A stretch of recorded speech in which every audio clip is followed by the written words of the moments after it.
마태복음 16장 1절에서 4절입니다. 바리새인과 사두개인들이 와서 예수를 시험하여 하늘로서 오는 표적 보이기를 청하니 예수께서 대답하여 가라사대 너희가 저녁에 하늘이 붉으면 날이 좋겠다 하고 아침에 하늘이 붉고 흐리면 오늘은 날이 굳겠다 하나니 너희가 천기는 분별할 줄 알면서 시대의 표적은 분별할 수 없느냐. 악하고 음란한 세대가 표적을 구하나 요나의 표적 밖에는 보여줄 표적이 없느니라 하시고 저희를 떠나가시더라. 아멘. 아멘.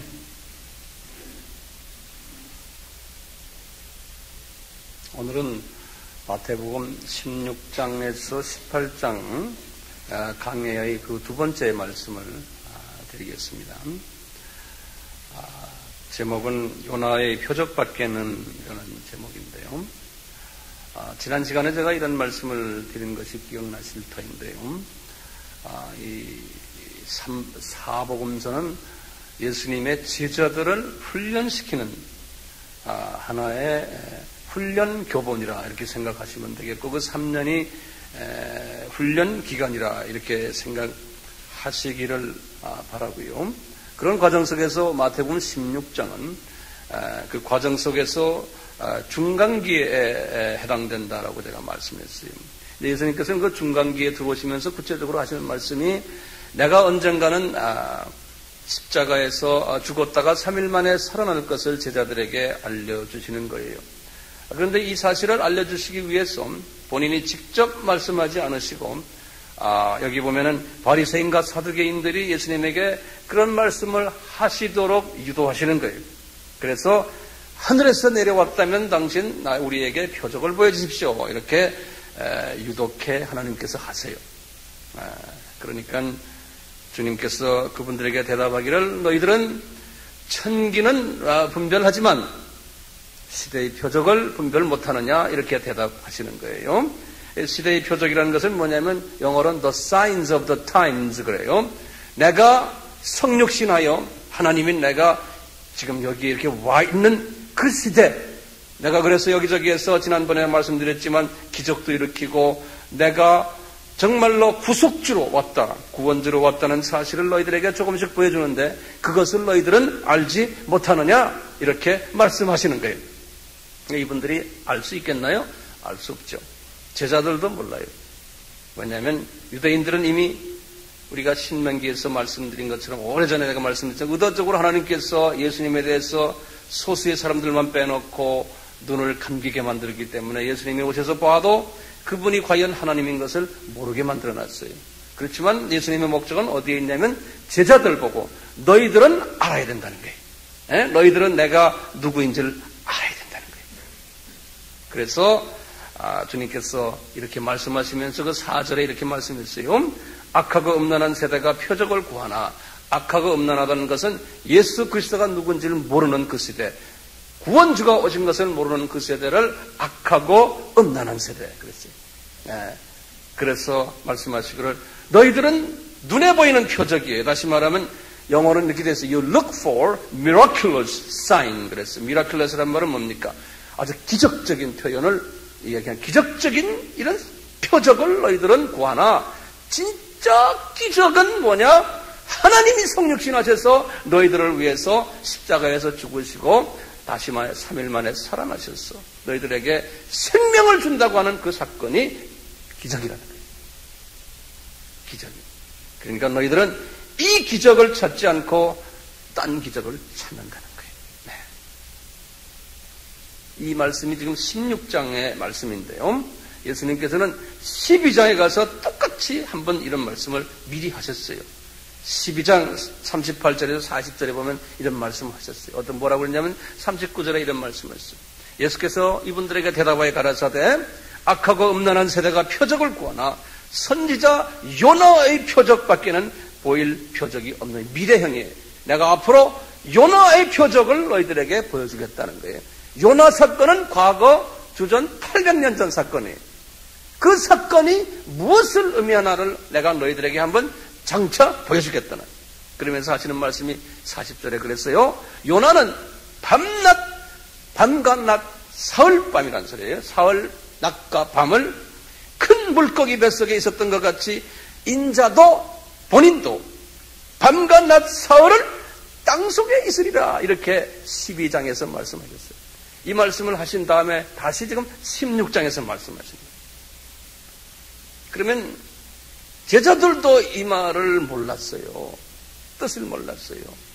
주님이 분명히 말씀하시기를 내가 3일 동안 밤과 낮, by night and by day, 이 낮을 땅속에 있겠다는 거예요. 그런데 땅속이라 그러면 그냥 이런 땅이 아니고 원어를 들여다보면 영어로도 이렇게 되어 있어요. In the heart. In the heart, 그러면 heart. 가슴, heart요. H-A-E-R-T. heart. In the heart of the earth 그랬어요. 땅의 깊은 하트 속에 있겠다는 거예요. 그래서 한국 번역이 좀 구체적이긴 못해요.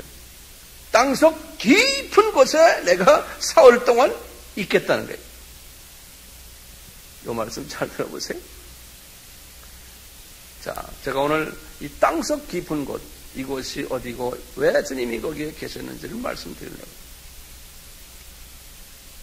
자유신학자들은요, 이 요나의 사건을 하나의 이야기라고 그러고 또는 신화적인 사건이라고 일축해버려요. 왜냐하면 그분들은 영성이었기 때문에 그 속에 들어있는 주님의 말씀을 이해를 못하는 거예요. 그런데 예수님께서 분명히 지금 말씀하시기를 800년 전에 있었던 요나의 사건은 예수님서부터 800년 전에 주전 800년이에요. 그 사건은 역사적인 사건이라는 거예요. 왜냐하면 그 사건이 역사적으로 있기 때문에 내가 지금 말한다는 거예요. 너희들에게. 그러니까 과거의 어떤 하나의 스토리가 아니라는 거예요. 요나의 사건을 통해서 예수님은 내가 죽었고 죽을 것이고 부활할 것을 예표로 보여주셨다. 그래서 성경에서는요, 요나는 예수 그리스도의 예표라고 그래요. 영어를 예표를 뭐냐? 타이프라고 그래요. 우리가 TYPE. 그래서 예표론을 타이폴로지 이런 말 쓰는데요. 예표라는 거예요. 타입, 이 타입, 저 타입 그러지 않습니까? TYPE. 그러면 우리 한번요, 예수님께서 죽으셨다가 3일 만에 다시 살아날 것을 신약에서만 이야기했느냐? 그렇지 않아요. 구약에서도 이미 여러 모습으로 예수님이 그렇게 하실 것을 말씀하셨어요. 그래서요, 이 구약에서요, 그런 말씀이 있다는 것을 사도 바울은 고린도 교회에 말씀하셨어요. 고린도 교회가요, 예수님의 부활이 없다고 말이죠. 한참 그냥 복음을 전했는데 그 안에서 그런 말들이 있었어요. 고린도 교회 안에서. 그래서 예수님이 죽으신 주후 AD 20년이에요. AD 30년, 주후 30년에 그런 사건이 있었지만 25년이 지난 55년 때 사도 바울이 고린도 전서를 쓰시면서 25년 후에요, 그 교회 분들에게 부활이 없다고 하는 너희들 몇몇 사람들아 내 말을 좀 들어봐라. 그랬으면서 이분이 하시는 말씀이 고린도전서 15장 3절에 이렇게 말씀하셨어요. 얘들아, 예수께서는 성경대로, 그럼 그 당시에 성경이란 말은 구약을 말하는 거예요. 성경대로 그리스도께서는 우리 죄를 위해서 죽으시사 창사 지낸 바 되었다가 성경대로, 그 구약의 말씀에 성경대로 사흘 만에 다시 살아나신 건 너희들 모르느냐? 그러는 거예요. 다시 말하면 성경에 그렇게 써 있다는 거예요. 니네들이 믿고 있는 구약 성경 속에. 자, 그러면 성경에 어디에 그런 게 있냐? 구약에. 첫째, 우리가 창세기 22장에 나오는 이삭을 바친 사건을 봐서도 주님께서 그것을 또 보여주신 거예요. 하나의 그림자로 보여주신 거예요. 이삭은 예수 그리스도의 예표에 또 타입이에요. 그래서 이삭이 부엘세바라는 곳에서 불림을 받아서 이제는 그 아버지 아브라함이 아들을 죽여라 그러니까 이분이 거기서 이제 알았습니다 하고 죽이겠습니다 약속한 그것이 부엘세바예요. 이삭을 데리고, 그러니까 기술적으로 보면 그 아들은 죽은 거나 마찬가지예요. 그 아들 데리고 3일 길을 올라가서 모리아 산에 딱 올라간 거예요. 거기에서 이제 아들을 죽이려고 그러니까 양이 나타났어요. 그래서 대신 양을 죽이는 사건이 있어요. 이것이 뭐냐면 아들이 부엘세바에서 죽었다가 3일 있다가 다시 모리아산에서 다시 부활하시는 것을 말씀하십니다. 그래서 예수님께서는 똑같이 그 모리아산에서 십자가에서 죽으시고 부활하셨어요.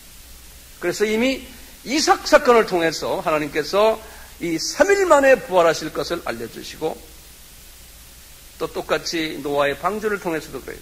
노아의 방주가 아라랏산에 딱 내렸을 때 성경에서는 창세기 8장 4절에 뭐라고 그랬냐면 특별히 날짜를 거기다 집어넣었어요. 7월 17일에 아라랏산에 이 방주가 내렸다. 날짜를 성경은 말씀했어요. 그 7월 17일이 뭐냐면 나중에 6월절 사건이 있은 후에 달력이 바뀌어가지고 7월 17일이 1월 17일이 됐어요. 1월 17일은 뭐냐면 예수님이 십자가에 달리셨다가 부활하신 그날이 1월 17일이에요.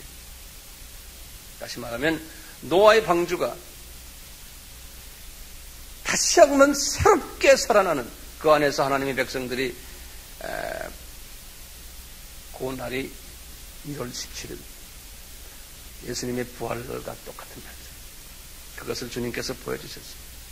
오늘 이 요나의 사건을 통해서도 하나님께서 똑같이 죽으셨다가 3일 만에 부활하실 것을 가르쳐 주시는 거예요. 그러면 내가 요나가 어떤 분이고 요나 사건은 어떻게 돼서 이렇게 됐냐를 말씀을 드리려고 해요. 요나는 주전 8세기의 분이에요. 그러니까 지금부터 약 한 2800년 전의 분이에요. 그 당시에 소위 선지자들이 많이 나왔어요. 이사야 선지자 등등 모든 유명한 선지자들이 주전 8세기 때 나온 분이에요. 그런데 이분은요, 갈릴리 출신이에요. 갈릴리 출신. 요한복음 7장 52절에 그래서 예수님이 갈릴리 출신이 아닙니까? 그러니까 주변 사람들이 그랬어요. 어떻게 갈릴리에서 선지자가 나올 수 있느냐? 갈릴리에는 선지자가 거의 나오지를 못했어요. 그런데 보면은 요나는 갈릴리 출신이었어요. 그런데 갈릴리 출신이 선지자가 된 분은 이 요나와 예수님이, 그렇죠? 갈릴리 출신 예수님이. 그래서 요나는 예수님의 하나의 예표예요.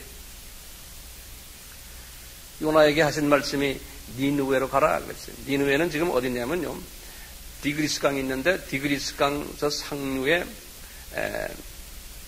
지금 같으면 옛날에 시리아의 수도가 이 니느웨였어요. 이 시리아 왕국이 그 당시에 상당히 강한 왕국이었는데요. 아스루라는 말을 들었죠. 아스루. 이 왕국의 도시, 그 수도인데요. 이는 바벨론보다 더 컸던 큰 수도예요. 죄악이 많았고 인구가 약 한 60만에서 한 100만 정도 되는 큰 도시였어요. 이 도시에 가서 복음을 전하라는 거예요. 이 요나 보고. 갈릴리 사람이에요. 그러니까 이분이 이방 도시에 가지를 못합니다. 이렇게 말씀하신 거예요. 이 요나서는 구약에서의 선교서라고 생각하시면 돼요. 구약에서의 선교사가 이방 선교사가 요나서예요.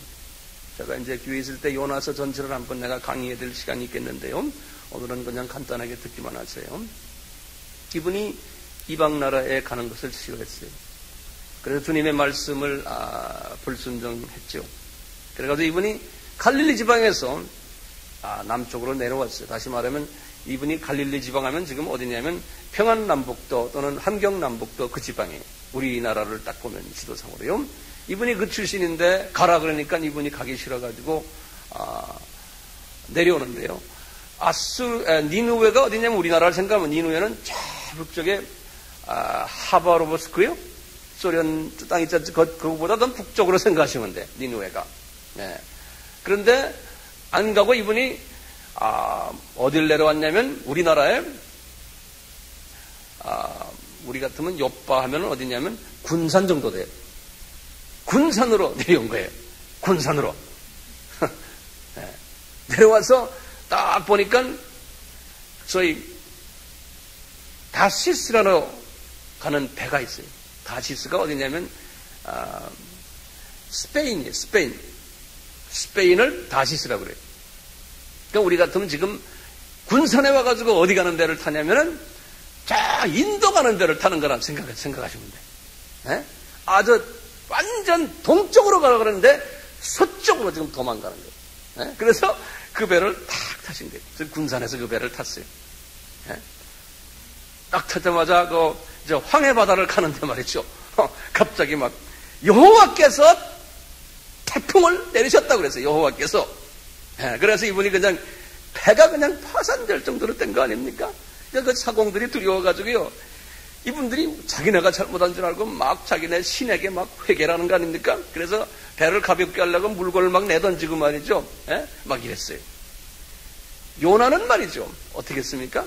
배 밑에 내려가가지고 아주 단잠을 자고 있었다고 그랬어요. 요나서에 보면요. 잠을 그냥 코로 돌리면서 잠을 자는 거예요. 그러다가 선장이 딱 보니까 저 밑에서 웬 한 장관이 코를 부르고 잠자는 걸 보고 야야야야 좀 일어나라. 너 여기서 왜 잠자고 있냐? 지금 바깥에 무슨 일인지 아느냐? 그러니까 너 왜 자느냐? 그러니까 너 니네가 믿는 니네 하나님께 기도 좀 해라 이놈아 그러는 거예요. 그 이 사람이 이제 거기서 이제 기도를 하겠어요 안 하겠어요? 내 생각에 안 했던 것 같아요. 별로. 이 사람은 생각이 지금 도망가는 것밖에 생각 없는 거예요. 그러다가 선원들이 그러는 거예요. 분명히 이 안에 말이요. 누가 잘못한 사람이 있기 때문에 이 배가 이렇게 되니 우리 한번 제비 뽑아가지고 어떤 사람이 잘못했는지 한번 확인해 보자는 거예요. 그래갖고 제비를 뽑았는데 그 제비가 어디에 딱 떨어졌습니까? 요나에게 딱 떨어진 거예요. 요나에게. 그러니까 요나가 마죠. 거기서 고백하는 거예요. 나는 여호와가 나에게 우리 하나님이 나에게 이렇게 말했는데 내가 지금 도망가는 길이다 이렇게 말하는 거예요. 그러니까 선원들이 이거 큰일 난 거예요. 잡사람 하나를 자기네가 지금 데리고 있는 거예요. 막말라면 잡사람이 이거 큰일 났거든. 그래서 뭐라 그래요? 그러니까 요나가 그러죠. 여러분들 걱정하지 말아요. 나 때문에 지금 이런 일이 일어나는 거예요. 나 때문에. 그러니까 나를 바다에 던지죠. 짐을 아무리 던져야 소용없다는 거예요. 나를 던지시오. 그러니까 이분들이 요나를 잡아다가 바다에다 집어 던져버렸어요. 던지는 그 순간에 잠잠해지는 거예요. 바다가. 요나가 바다에 들어가는 것이 하나님의 뜻입니까? 아닙니까? 네? 어떻게 생각해요? 지금 모두 잘 들어보세요. 자, 그러면 하나님이 이 요나를 바다에 던졌다 하는 것은요, 사람에 의해서 던진 거예요. 이 요나는 예수님이라고 그랬죠. 예수님도 이 사람들에 의해서 십자가에 던짐을 받았어요. 탁 던짐을 받았어요. 요나도 똑같이 그랬어요. 요나가 예수님의 모습을 그대로 다 보여주세요. 이렇게. 우선 요나를 이렇게 보시면요, 이 사람은 전부 내려가는 이야기가 있어요. 다시 말해서요, 이분이 평안도 함경도에서 말이죠, 어디를 내려갔어요? 욥바로 내려갔어요. 군산으로 내려갔어요. 그리고는 이분이 배 밑으로 내려갔어요. 나중에 고기 배 밑으로 내려갔어요. 고기 배. 이 영적으로 말이죠, 이분이 그냥 쫙 밑으로 내려갔어요. 그러니까 자기도 주여, 나는 그래도 명색이 선지자인데 이게 정말 부끄러운 거예요. 완전히 밑으로 내려간 거예요. 어떤 때는 주님께서 주님이 쓰시는 분들에게 이런 밑으로 내려가는 경험을 주세요. 일부러. 항상 승승장구가 아니에요. 승승장구라고 생각하지 마세요. 밑으로 내려가요. 계속 내려가게 해서 다 어느 정도 내려가게 한 다음에 하나님이 쓰세요. 똑같이요. 이 요나도 이제 그런 걸 경험하시고 예수님도 밑으로 한참 내려가셨어요. 나중에 저 밑에 땅 밑에 음부까지 내려가셨어요. 예수님께서. 이것이 우리에게도 그대로 적용이 돼요. 보통 우리가 제비뽑기 하면요, 지금도 어느 교단에서는 교단장을 뽑는데 하도 그냥 싸움들이 많으니까 제비 뽑자 그래서 제비 뽑는 일이 있죠. 요 근래 그런 일들이 있죠. 그런데 이 제비 뽑기는요, 영어는 lot이라고 하는데 영어는 lot, L-O-T, lot 그러는데요. 이 제비 뽑기는 이게 성경에 보면은 신약에 와서는 한 번밖에 없었어요. 구약에서 주로 이제 제비 뽑기가 있는데요. 그러다가 신약에 와서 가룟 유다의 대체 인물로 한 사람을 뽑는 장면이 사도행전 1장에 나오는데 이제 마띠아라고 그러지 않습니까? 이 마띠아를 뽑을 때 제비 뽑고, 그리고는 오순절 세례 성령 세례 사건이 있은 후에는 그후부터는 이제는 성령님이 주시는 지혜로 이제는 성령의 그 가르치심에 의해서 신약 전체에 와서는 제비뽑기가 없었어요. 그러니까 성서적으로 보면 제비뽑기는 오순절 사건 전까지 있었던 거예요. 우리 교회에서도 목사님 누구 할 거야 하고 제비 뽑을 수 있습니까? 예? 예, 제비 뽑기는 그 당시에 잠깐 있었던 일이에요. 그리고 이 고기, 그 고기는 어떤 고기인가? 이제 이분이 들어갔던 고기. 이것을 우리는 고래라 그러기도 하고 말이죠. 이스라엘에 제가 가보니까 이 욥바에 이 고래를 하나의 돌로 만들어 놨어요. 이제 전통적으로는 고래라 그러지만 이 특수한 하나님이 준비하신 요나 사건을 위해서 준비하신 특별한 고기 같아요. 그러니까 하나님이 특별히 기름 부으신 고기 같아요. 네, 이 고기는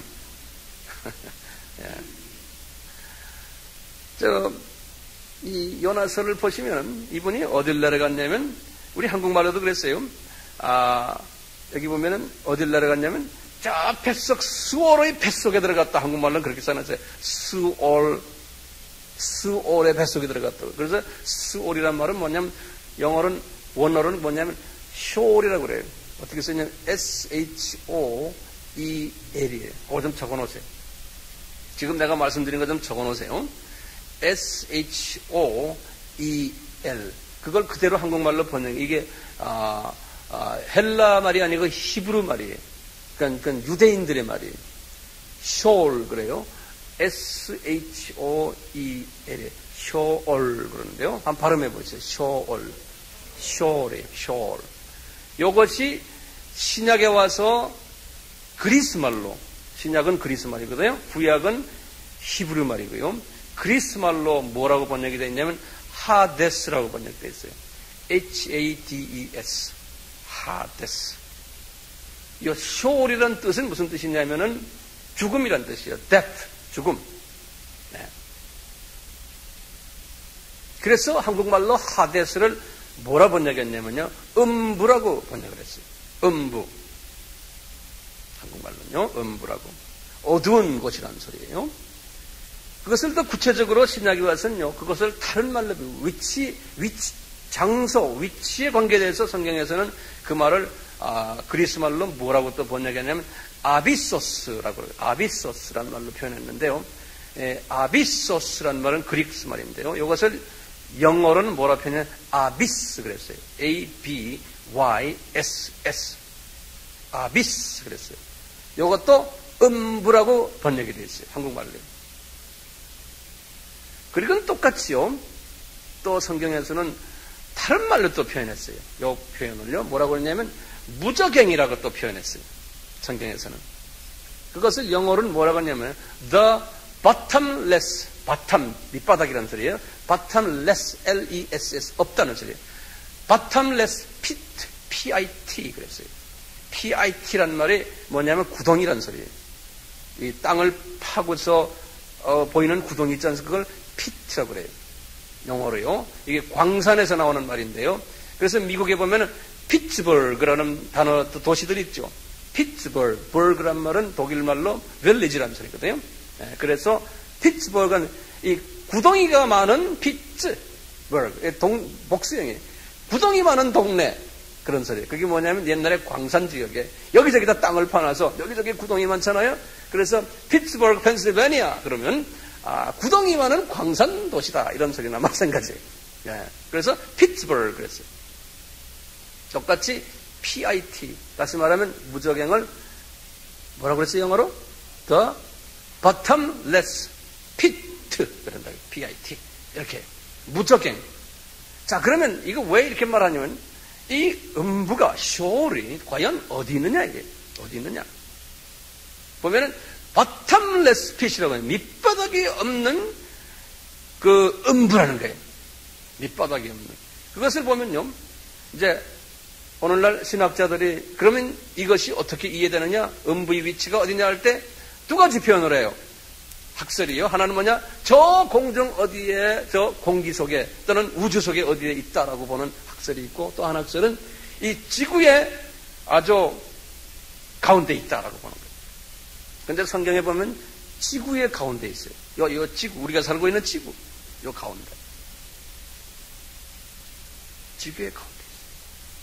그것을 보시면 민수기를 보시면 나와요. 민수기 보시면 나중에 제가 이제 보여주겠지만요. 이 민수기에 보시면은 이 지구의 가운데 있다는 것이 나와요. 민수기 16장 한번 성경 한번 열어봐 주세요. 민수기 16장 30절부터 35절인데요. 16장 30절에서 35절. 이 이스라엘 사람들이 불순종해가지고 우상을 섬기기 때문에 하나님께서 그 사람들을 250명을 그대로 그냥 땅을 열게 해가지고 그냥 음부에다 집어넣는 이야기가 나와요. 여기 보시면 36절부터 35절부터 보세요. 여호와께서 불이 나와서 분향하는 250일을 소멸하였더라. 여호와께서 모세에게 일러 가라사대 너는 제사장 아론의 아들 엘르아사를 명하여 붙는 불 가운데서 향로를 취하다가 그 불을 타저에 쏟으라. 그 향로는 거룩함이라. 이렇게 쭉 나가다가요. 그 전에 31절부터 보세요. 이 모든 말을 마치는 동시에 그들의 밑이 땅이 갈라지니라. 땅이 그 입을 열어 그들과 그 가족과 고라에게 속한 모든 사람과 그 물건을 삼키매 그들과 그 모든 소속이 산채로 음부에 빠지며 그때 쇼올이에요. 땅이 그 위에 합하니 그들이 총회 중에서 망하니라. 그 주위에 있는 온 이스라엘의 그들의 부르짐을 듣고 도망하여 가로되 땅이 우리도 삼킬까 두렵다 하였고 여호와께서 불이 나와서 분향하는 250인을 소멸하였느니라. 이렇게 음부 속에 들어갔다는 것을 성령의 과거의 이스라엘 역사 속에서도 보여주는 거예요. 자, 그러면요, 이 음부가요, 이 신약에서는 그럼 어떻게 이제 표현되느냐예요. 제 말 잘 듣고 계세요? 지금 나만 말하는 거 아니에요? 좀 잘 들으세요. 뭐냐면 기독교의 중요한 학설들 중에 하나의 중요한 학설이기 때문에 우리가 그냥 설교로만 듣지만 마세요. 다 외우셔야 돼요. 남에게 설명할 수 있어야 돼요. 그게 우리의 문제점이에요. 지금 듣고만 앉아 있어요. 그러다가 한 며칠 만에 좀 다 까먹어요. 그 중에 내가 옛날에 그거 한번 들었다 이 정도로 끝나버려요. 주님께서 그걸 기뻐하지 않으세요. 하나님의 말씀을 다 외우셔야 돼요. 듣고는. 그 갈증을 느끼시면서. 자, 음부의 위치가 어디냐? 땅속 깊은 곳이에요. 그리고 바텀레스란 말은요, 지구가 이렇게 있으면요, 지구의 밑바닥이 없는 장소가 어디냐면은 지구의 그 핵심 가운데. 거기가 이 지구 표면에서 길이가 얼마냐면 약 한 7,000km가 된대요. 그 지구학자들의 말에 의하면은. 이 땅의 표피에서 그 밑바닥까지. 거기에 온도가 얼마냐면 약 한 6,000도래요. 거기 용암이 있지 않습니까? 6,000도래요. 네. 이렇게 있듯이 이것이 음부의 위치라는 거예요. 음부의 위치라는 거예요. 자, 그런데요. 누가복음 16장에 예수님께서 부자와 나사로의 말씀을 하시면서 이런 말을 하셨어요. 부자는 음부에 내려갔고 나사로는, 가난한 나사로는 아브라함의 품에 들어갔다, 이런 말을 했어요. 그래서 이제 우리 이것을 가지고 이야기하는 학자들은 그래요. 음부에 방이 두 개가 있구나, 이렇게 생각하는 거예요. 음부에 방이 두 개 있구나. 그 영어로 그래요. Two compartment theory라고 그래요. 방 두 개 학설이에요. 음부가. 그래서 음부에 보면 음부가 방이 두 개 있는데 그건 하나님을 모르는 사람들이 들어가는 방들이에요. 음부가요. 방이 두 개 있는데 한 방은 좀 좋은 컨디션이 있는 방. 그것을 아브라함의 품이라고 그러고 또 한 방은 아주 컨디션이 나쁜데. 자, 그래서 서로가 보이는데 그렇지만 왔다 갔다는 못하는데 그런데 한쪽은 상당히 괴로운데 그래서 아브라함의 품은 뭐냐? 네, 몇 가지 학설이 있지만 저는 이렇게 생각해요. 예수님을 믿지 않았던 유대인들이 들어가는 방이다. 저는 이렇게 생각하고 있어요. 그러다 나중에 이제 이분들이 예수님을 다 영접하게 되어 있거든요. 예수님이 이제 재림과 동시에 예수님을 영접하는 자들은 그 자리에서 다시 이제 낙원으로 이제 가게 되지만 당분간 그분들이 계신 곳이 아브라함의 품이라는 거예요. 음부에 두 학설이 있는데 제가 언제 시간이 있을 때 자세히 말씀을 드릴게요. 자, 예수님께서 하신 말씀이에요. 내가 너희들에게 이 요나의 표적밖에는 보여줄 미래형이에요. 보여줄 표적이 없느니라 그랬어요. 그러니까 미래에, 다시 말하면 지금 요 말씀을 하시는 것이 예수님의 3년 공생의 기간의 한 절반 정도 되는 때거든요. 그러니까 내가 이제 요나의 표적을 좀 이따가 보여주겠다는 거예요. 장차 내가 십자가에서 죽고 그 다음에 이제 부활할 것을. 똑같이 요나가 고기 뱃속에 들어갔다는 것은 예수님이 십자가에서 죽으시고 똑같이 예수님도 저 음부로 내려가셨다는 거나 똑같은 얘기라는 거예요. 예수님이 십자가에 죽으시고 3일 만에 어디 가셨나? 그럴 때 우리는 모르겠습니다. 또 어떤 분은 음부에 내려갔습니다. 이렇게 말씀하시는 분들이 있어요. 낙원에 가신 것이 아니고 음부에 내려갔어요. 예수님도. 그래가지고 그곳에 있는 예수 그리스도의 십자가 사건 전에 죽었던 모든 이방 사람들, 또 유대인들, 그분들은 십자가 사건 전에는 다 음부에 내려갔잖아요. 그렇지만 하나님이 예정한 사람들이 그 중에 있었던 거예요. 그렇지만 그분들은 십자가 사건 전이기 때문에 그분들은 음부에 내려갈 수밖에 없었어요. 예수님께서 음부를 내려가신 거예요. 내려가서 얘들아! 나 너희들 위해서 십자가에서 피를 흘리고 너희들을 대속하러 왔다. 그러면은 예정론에 의하면은 하나님이 택하신 자들은 그 자리에서 감사합니다! 감사합니다! 하는 다 소리가 나오기 전에 탁! 그분들이 어디로 가요? 위치가 음부에서 그냥 낙원으로 올라가 버리는 거예요. 네. 그래서 이분이 전도하러 가신 거예요. 그 음부에. 3일 동안이요. 3이라는 숫자는 하나님의 완전 숫자예요. 네.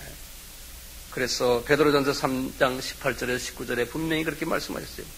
육체로는 죽음을 당하시고 영으로는 살리심을 받으셨으니 저가 또한 영으로 옥에 있는 영들에게 전파하셨다. 이렇게 말씀하셨어요. 옥에 있는 음부에 있는 영들에게 예수님께서 전파하셨다는 거예요. 똑같이 요나도 그런 경험을 우리에게 보여주셨어요. 자, 결론적인 말씀을 드리고 싶어요. 지금 주님께서 제자들에게 왜 이런 말씀을 하세요? 제자들이 앞으로 이제 예수님의 죽으심과 부활하심을 전해야 되는 그러한 사명을 띈 분들이, 그렇지만 그러한 사명을 띄고 또 이분들이 구약에서 요나의 사건을 어렴풋이 들어왔던 사람들이, 제자들이, 그런 사람들에게 제3자들을 통해서 바리새인이나 또는 사두개인 통해서 한번 표적을 보여달라 이렇게 말하게끔 하신 다음에 제자들이 듣게 해요. 그러면서 주님이 너희들은 요나의 표적밖에 내가 보여줄 것이 없다라고 이렇게 말씀하시면서 그 바리새인들과 사두개인들에게 말씀하시지만 간접적으로 그렇게 말씀해 직접적으로는 제자들 보고 들으라는 거예요. 너희들은 들어라. 내가 이런 일들을 할 것이다. 제자들은 못 알아들었어요. 그리고 영적인 눈이 아직 발달되지 못해서 이분이 무슨 말씀하시나. 그렇지만 이게 이런 일이 있겠지라고만 어렴풋이 알고만 있었지만 거기에 대한 구체적인 걸 몰랐어요. 그러니까 베드로 보세요. 예수님이 십자가에서 이제 죽으신다고 하니까 죽지 마십시오 라고도 말하고, 나중에 십자가 사건 바로 직전에 예수님을 부인까지도 하고 그런 일이 있었잖아요. 그러니까 이런 사건에 대해서 듣기만 했지 거기에 대해서 깊은 의미를 부여하지 못했어요. 우리도 마찬가지 똑같아요. 지금 여러분들 요나의 이야기 제가 지금 하지만요, 이것을 그냥 피부에만 닿지 이것이 내 속에 들어와서 주여 하고 감동이 안 생겨요. 그냥 지적으로 이해만 하는 거예요. 나 주일날 가서 황 목사님에게서 이런 설명을 들었다, 이것뿐이에요. 얼마나 답답한지 모르겠어요.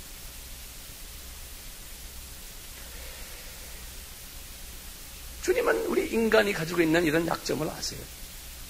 우리는 피조물이기 때문에 이런 걸 아세요.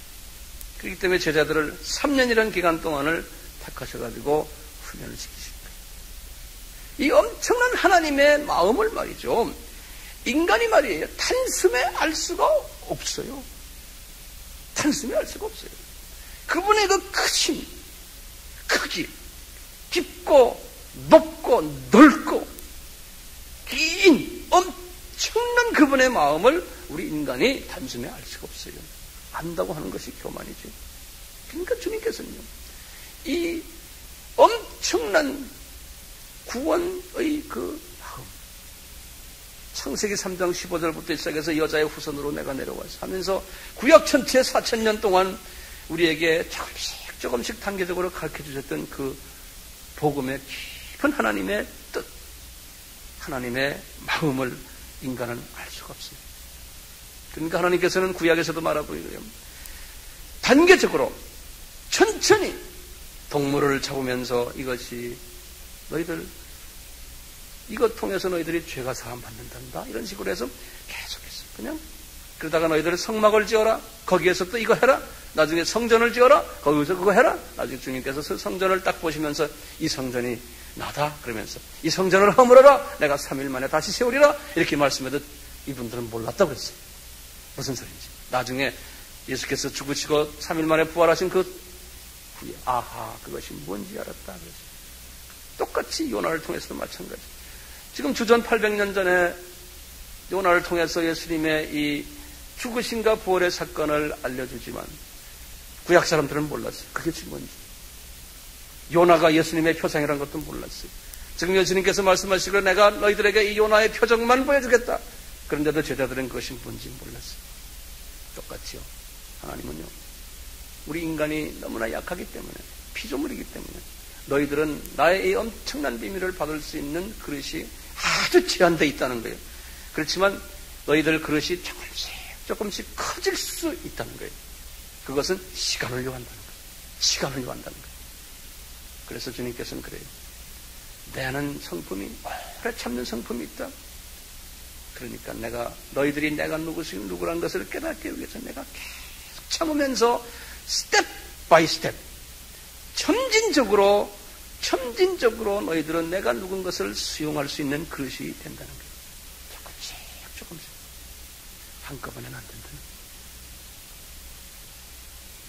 제자들도 나중에 지적으로 3년 동안 훈련받고 오순절 사건을 통해서 새롭게 성령 세례를 받고 새롭게 깨달은 다음에도 20-30년을 또 계속해서 훈련을 받으셨어요. 그리고 우리가 성령 세례 받고 뭐 좀 안다고 해서 우리가 좀 교만하면 안 돼요. Just the beginning.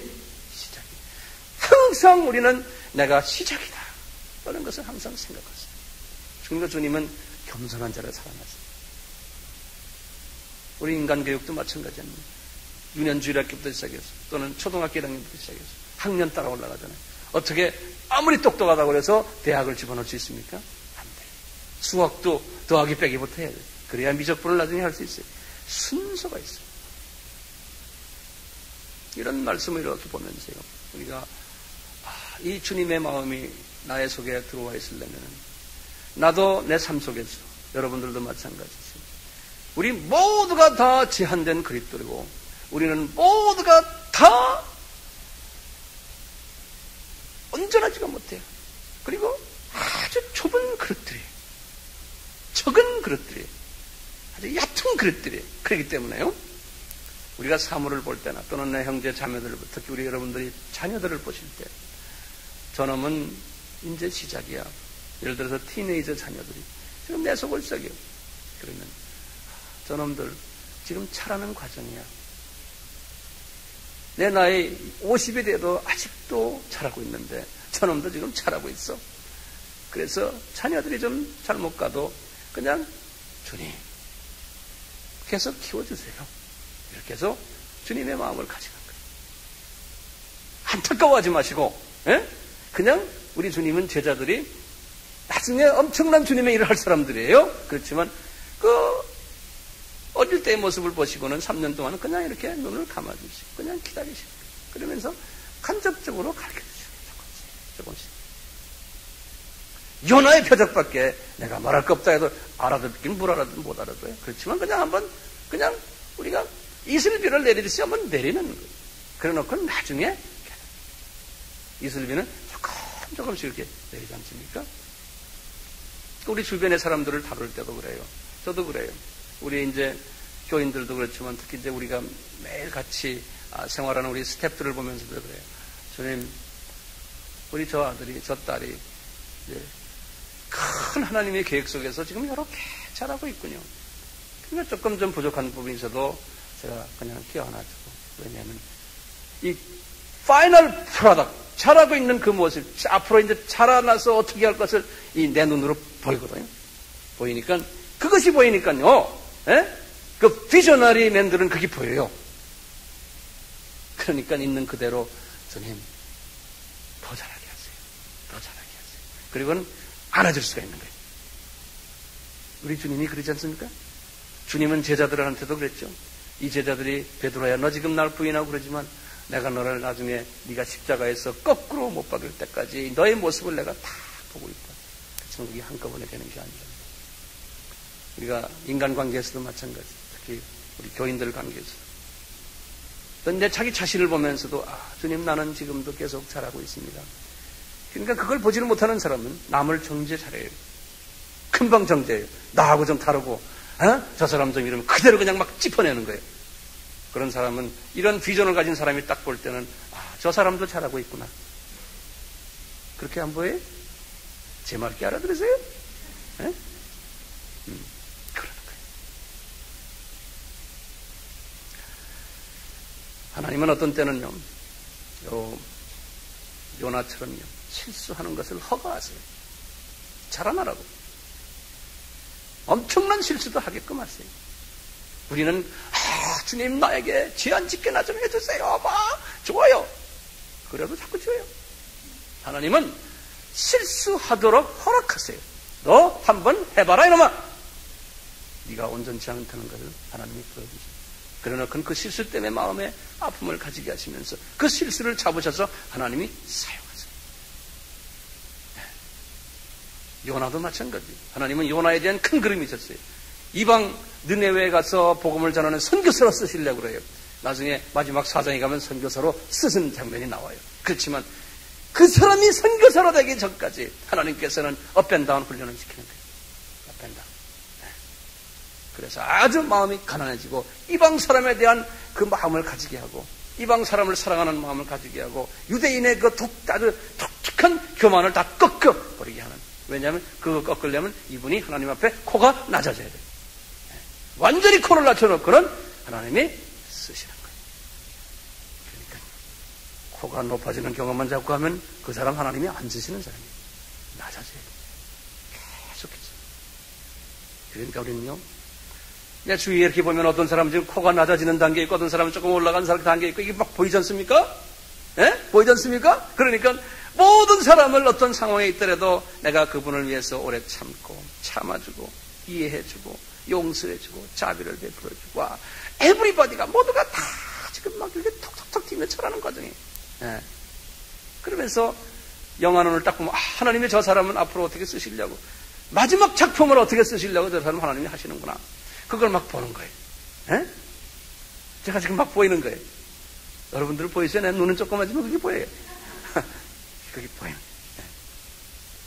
그러니까 지도자는 그걸 볼 줄 알아야 돼요. 지도자의 눈은 그 눈을 가지고 있어요. 우리 주님도 히브리서에 그랬었어요. 본인이 이렇게 고통을 당하면서도 참는 것은 이제 나중에 보좌 우편에서 아버지와 같이 계시면서 만물을 다스릴 것을 본인이 비주얼라이즈 하면서 보신 거예요. 그러니까 그것 때문에 다 참으셨다 그러셨어요. 그러니까 그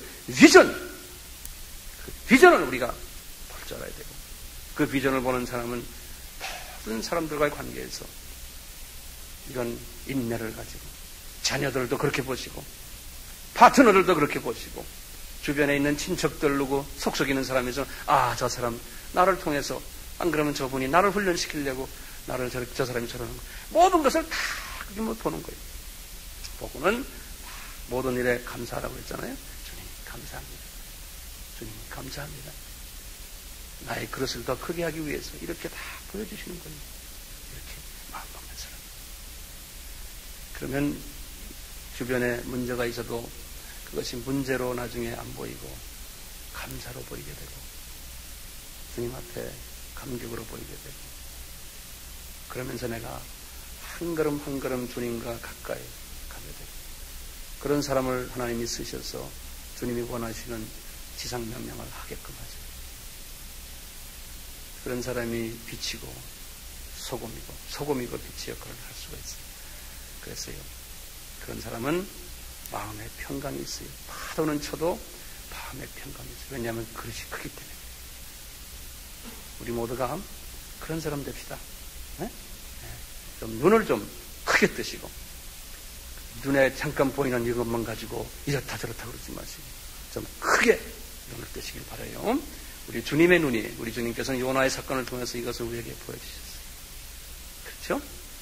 우리 한번 눈을 다 감으세요. 눈을 감으시고 주님 나에게 좀 큰 눈을 주십시오. 큰 눈을 주세요. 큰 눈을 주세요 해놓군요. 주님의 기름 부심이 나에게 이렇게 막 흘러내려오는 걸 체험하세요. 그래 내가 너에게 큰 눈을 줄게. 이 큰 눈이 주님의 그 기름 부심이 나에게 오심을 다 체험하세요. 주여, 내가 좀 큰 그릇이 되기를 원합니다. 이 단편적인 사람이 되지 않고 입체적인 사람이 되기를 원합니다. 그 눈을 나에게 주세요.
이런 사람은 우리 아까 불렀던 예수 인도하셨네, 이 찬양이 나오게 돼요.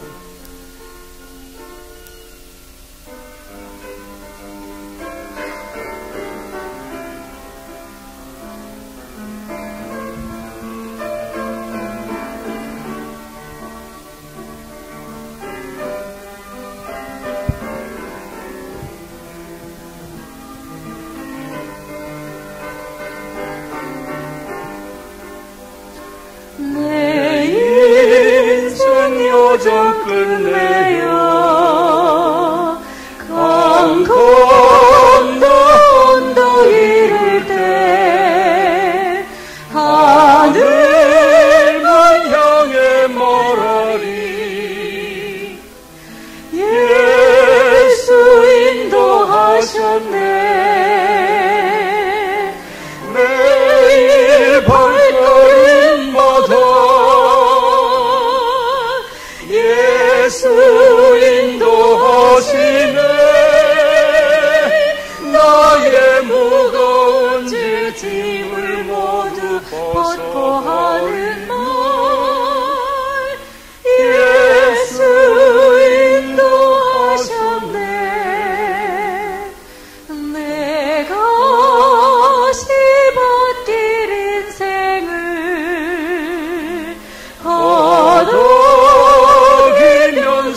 갈 때에 시험과 환난 많으나 예수 인도하셨네 주님이 이런 걸 다 우리에게 허락하세요. 내 발걸음마다 나보고 자라나라고 허락하세요. 예수 인도하시네 나의 무거운 죄짐을 모두 주님 만날 때까지 우리는 계속해서 이런 훈련을 받게 돼 있어요. 예수 인도하셨네 내 밝은 발걸음마다 주 예수 보살피시사 승리가 부르며 주를 찬송하리라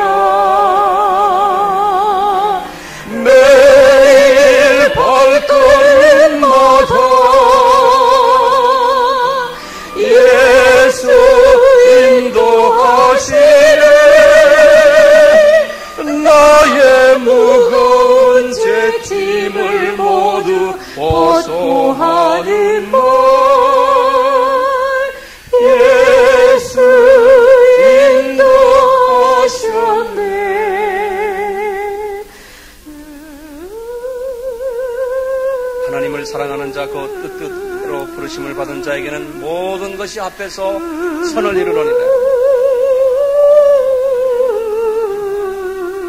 주님께서 순간순간 저희들을 인도해 주심을 감사합니다. 우리가 어려움을 당해도 이것은 주님께서 우리에게 허락한 것이고, 어떤 때는 나의 실수가 있지만 그것을 잡으셔서 주님의 영광을 위해서 쓰시는 하나님 아버지시오. 이런 모든 우리들의 인생의 경험을 통해서 나로 하여금 살찌게 하시고, 주님의 마음을 더 깊이 깨닫게 하시고, 나의 영성이 더 깊어지고 넓어지고 높아지고 길어지도록 만들어주심을 감사합니다. 우리가 환경 속에서 어려움을 만날 때 그 어려움을 어려움 자체로 보지 않는 지혜로운 눈을 주시고 지혜로운 마음을 주셔서 그럴 때마다 하나님의 그 손길이 내 속에서 강하게 역사하신다는 것을 시험하는 복된 자들 되게 하소서. 주님과도 깊은 사랑의 관계로 연결되는 복된 어려움이 되게 하시옵소서.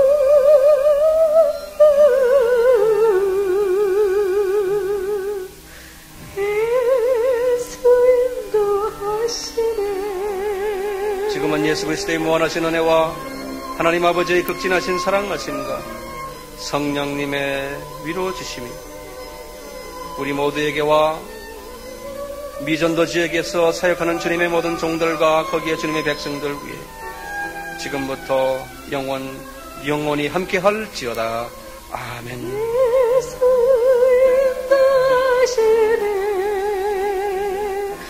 내 밝은 발걸음마다 주 예수 보살피시사 승리의 제가 부르며 주를 찬송하리라.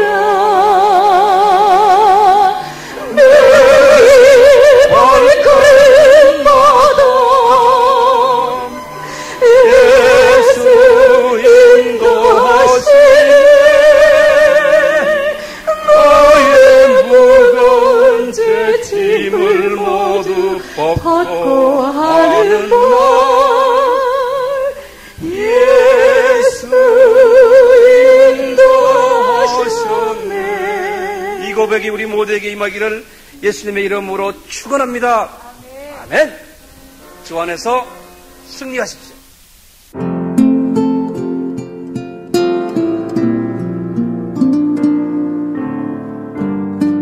본 설교를 들으시고 아미교회 황용현 목사의 설교 테이프 구입을 원하시는 분은 경기도 용인시 동천동 187번지 아미교회 전화번호 031-265-1455 지역번호 031-265국에 1455번으로 문의하시면 자세히 안내해 드리겠습니다. 그리스도의 사랑 안에서 항상 승리하시길 바랍니다.